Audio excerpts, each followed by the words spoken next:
خانہ کعبہ پر نظر پڑے تو کتنی دعائیں مانگیں.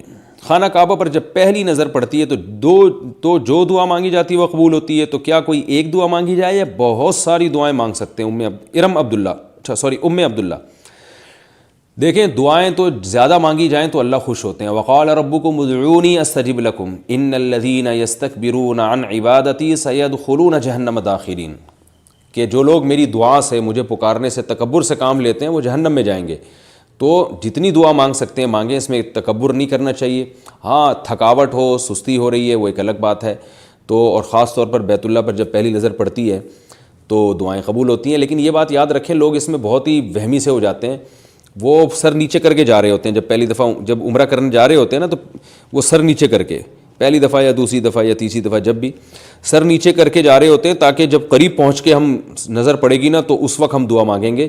اور اس سے پہلے وہ نظر ہی نہیں پڑھنے دیتے بیت اللہ پر، کہ وہ آپشن ضائع نہ ہو جائے.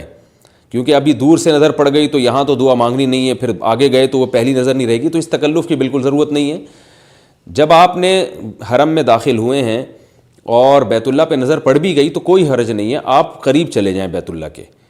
تو وہ دوسری تیسری چوتھی نظر بھی پہلی نظر ہی کہلائے گی. یعنی کنٹینیو جب آپ ایک کام کر رہے ہیں، بیت اللہ کے قریب ہو رہے ہیں، تو اس دوران جتنی نظریں بیت اللہ پہ پڑیں گی وہ پہلی نظر ہی کہلائے گی. یعنی پہلی کا یہ مطلب نہیں ہوتا کہ بس جب ایک دفعہ پڑ گئی نظر تو اب آپ نے وہیں بریک لگا کے دعا مانگنی ہے. بعض وہاں کھڑے ہونے کی جگہ نہیں ہوتی.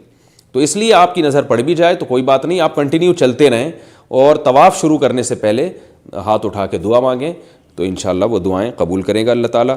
اور جتنی زیادہ دعائیں مانگیں اتنا اچھا ہے. ہم نے تو اپنے اہل اللہ کے ساتھ، بعض بزرگوں کے ساتھ سفر کیا ہے حج کا و عمرے کا، تو وہ تو کئی بہت دیر تک دعا مانگتے تھے. یعنی ایک عام آدمی کے لیے اتنی دیر کھڑا رہنا ممکن نہیں ہوتا.